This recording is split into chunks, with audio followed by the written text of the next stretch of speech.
Ladies and gentlemen, get ready for the ultimate Star Wars Vintage Collection podcast, Wretched Hive, with your host, only Kenobi. So, this is Only One Kenobi, Only One. Welcome back to, I think it's episode 12 of the Wretched Hive, and this is an all-new deal now, because I've got a special guest, and it's, I mentioned them last time, it is Mike Markle. I hope you don't mind me opening with my little impression of you, Mike, there. How are you doing, Mike? No. Very good, Nick. You alright? Yeah, I'm alright, yeah. It's good to have you on, Mike, and just to explain, if you missed the last episode, Mike and I worked together years ago in London. And it's crazy, isn't it, Mike, that we never ever, in all that time, I think we spent about a year and a half working in the same company. Never once did we discuss Star Wars, did we? No, it's bizarre, isn't it? Yeah. I do remember, obviously, the odd trip down to myself, certainly down to Hanley's, and remember seeing the old Legacy Collection Falcon I and know. and thinking, Back in those days. Prime time. I wish I could turn back the clocks. I'd be right in there, and I'd be buying all those decent figures that were in there, and the Falcon. Absolutely. But just to give you an outline of what we're going to talk about today, because we're going to talk about lots of different things. But obviously, Mike, like myself, collects the vintage collection, well into that. But we're going to be looking at the quality of the new vintage collection stuff that's coming out at the minute. We had a talk about that not long ago. We're also going to touch upon things like the Hasbro distribution of the Khettana and things like that, because we're both in the UK, so we want to talk about that. And also, more importantly, we want to talk about your wish list, Mike, as many people talk about that and what they want to see in the vintage collection in the future. So how's that sound for you, Mike? Yeah, perfect. Absolutely great, Nick. Looking Awesome. forward to it. Wicked. Well, one of the things you discussed the other day, Mike, we talk on the phone quite a lot about collecting. It was the quality of the new vintage figures. Now, I got the Mimban Trooper recently, and I was overjoyed to see that the sculpt of the helmet of the new Mimban Trooper was just the same as the recent Rogue One 5 points of articulation figure. But you weren't too happy, Mike, with the sort of the quality of some of these super articulated figures versus the 5POA. Yeah, it's a very interesting one, Nick. I mean, just, I suppose, with regards to the Mimban Trooper, I've got to be very clear here. I haven't got the super articulated vintage collection Mimban open, so I can't obviously stress on that. Obviously, I've not seen the articulation, but we all know how they work. Yeah. But just obviously looking at the packaging, it's the normal sort of obviously packaging we've been getting from Hasbro. Obviously, a nice look to the packaging. But I just didn't actually feel the figure looked as impressive. I was fortunate enough to get my hands on one of the Mimban Trooper, the 5 points of articulation, and I just actually think purely in, obviously from aesthetically looking, it just looks a far superior figure. Yeah. It's like anything else, Nick. Some people will say that they prefer one to another, but I actually thought the 5 point of articulation figure, from a purely aesthetically point of view, just looked far more impressive. Yeah, they do, don't they? Some of them look really good, and I remember talking to you about definitely the Force Awakens, what do you call it now? I beg your pardon. The First Order Stormtrooper, the quality of that figure, even though it's 5POA, I don't know, just something better about the texture of it. It seems stronger or something. Yeah, I mean, it's strange, obviously, when it comes to the 5POA, because look, I know a lot of people, again, are not particularly going to be interested in those, and just want the super articulated vintage collection, which is fine. However, obviously, for you and I, the 5POA was obviously what we grew up with. So, I've got to be honest, I do collect a little bit of both, and we have actually seen, certainly in the 5POA, some amazing figures, both from sort of, I suppose most of them, when I sort of looked at them, I suppose really came from the Rogue One line, really. Absolutely. There was Saw Gerrera, and certainly that character, obviously Two Tubes, that were part of a Rogue One Jedi Revolt 4-pack, which I actually had opened, and those two figures are actually awesome. They're excellent. Okay, I know they're all, again, the 5POA, but the actual attention to detail, the look and everything, they're actually really, really good figures. And Absolutely. actually, if you didn't... Sorry, Mike, I talked over you there. I was just going to say, when I first saw them and I opened them out of a package, I mean, I just could totally see them on, vintage cards, the quality of the look of the figure anyway. Obviously, they need to be fully articulated, but you could just see it, couldn't you? The sculpt was amazing. Yeah. The sculpts are really good, so I'm sure it wouldn't probably be too difficult for them to obviously sort of get that into the super articulated line. Oh no! You know, obviously, on the vintage collection we were gonna talk about a little bit later as well. But and obviously my feelings on Rogue One. I think it's an absolutely fantastic film. I would love to see Chirrut Îmwe and Baze Malbus on vintage cards, especially those two. Yeah, awesome. I'm going to do things like that in the future as well. I'm going to discuss movies on these podcasts. We're not just going to talk about figures, but saga and everything as a whole. But yeah, Rogue One's a fantastic film. But when you go back then also, Nick, to the the 5 POAs, and I just made a note really just for a couple that were really, really good. I mean, the recent one that they've put out, obviously in the new line, which is the Leia Hoth, that's a very good figure in terms of 5-point of articulation. Yeah. But in terms of excellent ones, certainly in my opinion, there were 3 that really, really stood out. I know, obviously, I think you and I had a little bit of a disagreement on Yoda, but I actually thought it was really, really impressive. And obviously the other 2, I don't think we disagree on whatsoever. The only one, Kenobi, from the Teal Wave, and also Emperor Palpatine, or the Emperor as he was then, is just the most absolutely perfect. I don't think they've ever done a better figure of the Emperor, and it's a 5 POA. I mean, the thing about that Emperor figure is it's one figure I never got hold of because it just wasn't out in circulation. I think if I'd ordered it online, I would have got it. I think that Dark Side Toys had it on sale. You did tell me, but I never got it. But it's just I love seeing these really good 5 POA figures coming in because you just sort of get a kind of a flash of what they could be putting out super articulated on vintage cards. Yeah, absolutely. And going back, I think if you look at certainly both, and I think you and I have agreed on that Obi-Wan head sculpt. It's awesome. Oh yeah, definitive. So amazing. So it'd be interesting. Really good, awesome. Yeah. Speaking of Dark Side Toys and Hasbro distribution and the whole business of the Khettana, I mean, my anger has died down a little. Availability from a pre-order point of view was sold out. And I think the shame of it is, there was sort of quite a big cost implication, but I think, I believe, and I mean, please, anybody can correct me if I'm wrong, but the sort of, I think it was around about, like you said, £600-700, Nick, but a couple of £100 that was the shipping and insurance. Yeah. So, if you're talking 400 or 500, obviously it's a little bit more doable for some collectors. But just not, other than obviously, as I said, the guys at Dark Side did a great job. At least I think they were probably the only UK distributor that tried to get their hands on them, and nobody else did. Yeah, they made the effort. And that's a bit of a frustration.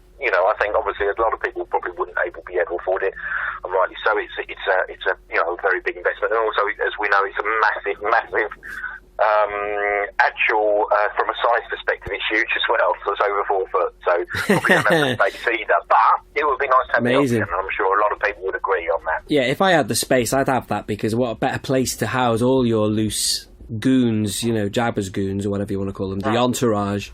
And speaking of which, obviously we can move on in a moment to talk about the old wish list, but Bib Fortuna, that's got to be done, hasn't it? That really has to be put in there somewhere. Yeah, I mean, obviously we spoke about this briefly the other night, and trying to whittle this my list certainly down in numbers was very, very difficult. I think I sort of started off somewhere in the region of about 30 odd characters, possibly 35. At least 35. Wow. Yeah, but Bib Fortuna was certainly probably on. It was certainly in my top 10, and I'd love to see it. Because again, I don't think we've actually seen Bib Fortuna for a long time, and certainly not. I don't think we've ever had and again, someone correct me if I'm wrong. I don't think we've ever had a super articulated version. No, I think you're right. I think the last time they ever did it was the Saga Collection 2006, maybe. I don't know. Again, correct me if I'm wrong. But yeah, I don't know. It's just a great one. I just remember him as a kid as well. And it's pretty significant to have that with a Khettana. It would be just, it's one of those ones. If they didn't do it, it would just be crazy. It would be a terrible decision. But I mean, when you go back again talking about the Khettana and obviously the way that HasLab are going to do things, and again, I know we've spoken about these before, but if they're going to do this type of project, then of course open it up. But there are certainly a couple of things that I'd love to see them do. A sand crawler, obviously from the original New Hope, and one of the escape rebel transports from the Empire Strikes Back, which I know we certainly haven't had since the 80s when I was a Yeah. Brilliant. Okay. Well, then, that's quite a good point to now talk about the old wish list then, Mike. So, what have you got on your wish list? I did challenge you, Mike, to cut it down to 5. So, is that what you've got, or have you got a list of 10 there? What have you got? No. I'm certainly not going to give you the 10. I think obviously, I think one of my major gripes, and you know this, I just want us to have a really, really definitive Luke Skywalker from Tatooine, or Farmboy, if you want to call it that. I think probably the best figure that we've had, purely from the ones that they've done of looks of Luke, generally, certainly in that Farmboy, or certainly, from A New Hope, been pretty poor, really, and probably the best likeness we've ever had was the VC-39, which was the Death Star escape. Except obviously you had the Stormtrooper belt on, but I thought actually from a looks point of view that figure probably nailed it, and it wouldn't take much. That's awful. I don't think that's a good likeness at all, that Death Star escape, but the best likeness of Luke was probably that Dagobah landing was a good one. No, but I'm saying you could get that kind of thing going on with the digital whatever they've got. In terms of the head sculpt, Nick, but I didn't mean purely in terms of the head sculpt, in terms of the look. I see. So yeah, I mean, if you were taking a head sculpt, then yes, it would actually be the Luke Dagobah, and obviously the face sculpt, because I know that certainly I think they're thinking of doing this. I've heard rumours that we are going to get a Leia Bouche, which will probably be a repack. Yeah, that's official now. That series. one. Okay, but obviously with the digital scanned movie accurate face. So again, who's to say they just couldn't do that with Luke from A New Hope and give us the definitive Luke farm boy? Exactly. Well, the thing is, I mean, I know he was hidden by a beard, but that facial sculpt, going back to the 5 POA, that, what do you call it now, Jedi Master Luke, Exile Luke, but the one from Force Awakens, when he doesn't speak, that figure was awesome. That was just Mark Hamill all over. Except, obviously, the beard means that you can maybe cheat a bit, but I don't know. They could easily do it, though. They could do it. For a farm boy. Brilliant. Yeah. All right, Mike, well, what else have you got on your list, Mike? So, I know, again, this will be a little bit contentious to some people, but I don't think many people disagree. I'd love to see, obviously, a Jawa 2-pack on a vintage card back. I think it would be essential that there's a 2-pack. Great. Because they did this from the Black Series, which, again, obviously hard to come by. Yeah. But, and again, I suppose this goes back to, there's a couple of, ideas that I had here, which were all around, I suppose, army building as well, and I'd like to see quite a bit more of 2-packs on certain things, but Jawas I'd love to see. Awesome. A properly redone Jawa. Yeah, can I say something on that, Mike? With the Jawas, they had the 2-pack for the Black Series, and I haven't done the video on it yet. I did tack the Jawas onto the end of my last compilation, but I do want to see the Jawas sort of, but they were so rare. You could get them, they're about 40 quid or something on eBay, so I don't know if they were short packed or what, those 2 Jawas, but I know a lot of people grizzle about repacks, but that would be a good repack because they were hard to get in the Black Series. So they were, but I mean, I think you've got to be very careful, Nick. I don't personally, just as a collector, I don't want to see too many repacks, which I know a lot of people have certainly had a gripe about. Obviously, some of the things that we've got with the newer figures in the vintage line, in the sense that Cassian Andor and Jyn Erso were certainly repacked from the Black Series, and obviously collectors will pick them up because they want the card backs, and I get that. But I'd rather that they actually came out with it. It would be superb to see them come out with a new Jawa, and possibly even soft goods cape potentially. Maybe it's a thought. Yeah, that was said actually in the comments the other day. I've forgotten his name. Lung Barrow. It's a guy who comments on my channel, and he did say he'd like to see a soft goods cape, and that would be awesome. That would look really good, actually. Yeah, it would. Brilliant. Yeah, it would. So my third figure, I don't actually think has been done at all. Certainly in terms of, I know it certainly hasn't been done in the vintage line, but I don't ever really recall certainly owning one as a child, even a 5-point of articulation, which would be Princess Leia, but in her Bespin whites from Cloud City. I think that would just be a fantastic figure. We've obviously had Hoth. We've also had I think in 5POA, and also Super Articulation when she's in her sort of gowns, if you like, from Bespin, but not the whites. So I think that would be a long overdue character. And again, certainly with the digitally scanned face, that would be a fantastic figure. That would be really good. And also, speaking of whites, the Padme Amidala from Attack of the Clones. That would be a nice one to have on. But I'd sooner have what you've just suggested. I'd sooner have a Leia in whites, to be honest. Yeah. And then on to my fourth, really, and again, probably a lot of people won't necessarily like this one, but I don't ever think we've had a decent Landau Calrissian certainly from The Empire Strikes Back. I know obviously we had one in the original trilogy collection, but there's been issues with that in terms of master discoloration, particularly great. I would love to see a Lando from, a new Lando again with the digitally scanned face, properly done. As the leader of Cloud City, I think that would be an awesome character. Yeah, I know that MG Villain will agree with you on that one. Do you know what, Mike? You when you were talking about the figure, the problem with the previous one in the VOTC, there was a slight crackle on the line. But I think were you saying about the yellowing of the body, the torso? Yeah, the bodying on them, on quite a few of them, I believe does yellow. I think I've got There's a lot of those VOTC things. Yeah, they haven't aged well. Some of them, they really haven't. Yeah, but I agree that would be a great one, the Lando Calrissian. And I wouldn't even mind them just using that card back again, or if they could find an alternative card back. It's always nice to have alternatives, images of Billy D. Williams. That would be ace. That'd be really good. Yeah, absolutely. Yeah. Good call. And then actually, for my final one, I will have to go with Bib Fortuna. I think I love Return of the Jedi. I thought the character was great, while I've also I would have loved to have seen things like a decent hand in Carbonite, because at the end we haven't really had a definitive one with a great figure, etc. And I would love to have seen Ugnaughts. I really would. I'm gonna go with Bib Fortuna. Oh yeah, cool. Because I didn't know your list before we spoke, and I've already been blabbering on about Bib Fortuna, so I apologise, Mike. But no, that's a good shout all around there. Let me just check everything you've said there. So pretty much we're looking at original trilogy stuff from you. Farm Boy Luke, which I agree totally, a brand new. He's not been done, has it? And then we've got the Jawas. Bespin White's Leia, Lando Calrissian, and Bib Fortuna, and then Ugnaughts, a good honourable mention there, Mike. Awesome. Yeah, very good. Absolutely. And again, even if you were just adding on Nick as well, these were other ones, but I spoke earlier about army builds for people. Some collectors love to do that. So if they gave us Ugnaughts in 2-packs, certainly the size of the figures, that wouldn't be a problem whatsoever. But I would love to see, and again, this wouldn't be for everybody, but I would love to see some a 2-pack of quality Cloud City guards, because obviously they gave us the two figures from the original 5 PLA.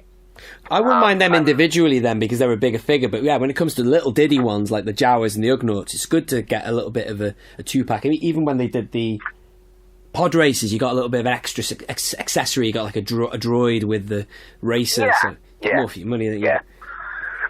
Yeah, no, the idea of the Cloud City Guards purely as a 2-pack is just for people that are interested in army building, that's all. Yeah, okay. Because, I like that sort of idea as well. Well, that's a nice idea, yeah. You could do it in the action figure set as well. They've got that option of doing it in that, haven't they? I don't really get those. They seem to go for a fortune now as well, don't they? Yeah, I mean, I believe they've recently, or it's certainly up for pre-order. I don't think it's, I think it's very difficult to get hold of, but they've just done, I think it's a 6-character figure set from the Solo movie, which is all there's a couple of Minbans in there, a Mud Trooper, Han Solo as a Mud Trooper, etc. So, again, from an army building perspective, and again, it's if you had the chance, Nick, to have a look at that, pull that pack up, it does look, even though it's the 5 PLA, the figures look awesome. Awesome, yeah, that sounds great. And speaking of Solo, it's coming out, I think, DVD in a couple of weeks or something like that. I don't know the actual date. 24th, I believe, on DVD. Right. I think it's probably available for digital download. Awesome. And just one word on Solo. Obviously, I enjoyed it. I think you enjoyed it as well. Is that correct? I can't remember. But you did. I thought it was good. Did you? I mean, I only saw it once. I mean, there was a lot of all these. What do you call it now? The boycotters or whatever. I don't know if that affected my mentality of wanting to see it again in the cinema, but I did enjoy it. And I just never saw it twice. I didn't. But anyway, so I'm really looking forward to seeing it on DVD because I've only seen it once. Yeah, no, absolutely. But again, it's all about. I know it's all about opinions. Everybody's got them. I go on some of these channels, and you still see people that think Rogue One was a terrible film, and to me, I think that was probably one of the best Star Wars films, and actually the way that it linked in to A New Hope and everything else in the build-up, the whole thing was done. So yeah, I don't really take too much notice of what people want to think. It's what your opinions on these things, isn't it? And if you enjoy them, go for it. It certainly is, Michael. But they've got people like, I don't know if you've heard of Hello Greedo. He's got a channel on YouTube, and he's really entertaining to watch. But he's from what his earlier videos on YouTube, he's a massive fan of the original trilogy, and he's pretty anti the special edition tweaks and all of that. But he's someone who didn't enjoy Rogue One. You'd think of all the people who would appreciate a film like that, with all its nods to the original trilogy, he would, but it just shows the diversity of opinion, and it just wasn't for him. It does, but again, Nick, and I know we've spoken about this before, you're never going to have the same cinema experience when you're of a certain age to when you bring it back to when you were a child. It's just feasibly not possible. So, we remember the original trilogy as a child, and it's the thing that sort of blows you away. As you grow older, you just can't have that same cinema experience. But as you know, I love everything about Star Wars. So yeah, it's all good, isn't it? It's all good. Well, do you know what, Michael? If you don't mind, I'm doing your bloody voice again, Mike. I'll talk in my normal voice, Mike. It's been really good having you on, Mike. I really thank you very much for joining me today on this episode. Pleasure. And we'll have to do it again. Most definitely, we'll have to do another one. Yeah, definitely. There's plenty more figures. I mean, we haven't even touched on some of the other specials. I'd love to sort of see them bring out, like, in that vintage line, as well as even things from, like, the Clone Wars as well. And as we discussed previously at other times as well, Nick, things like all these different pilots and everything else. So absolutely, I'd love to. Brilliant. There's a ton of stuff to discuss. Brilliant. Awesome. All right, Michael. Well, thank you very much for listening as well. Hit the like button, hit the subscribe button if you're new. This has been Only One Kenobi and my special guest, Mike. My mate, Michael. Out.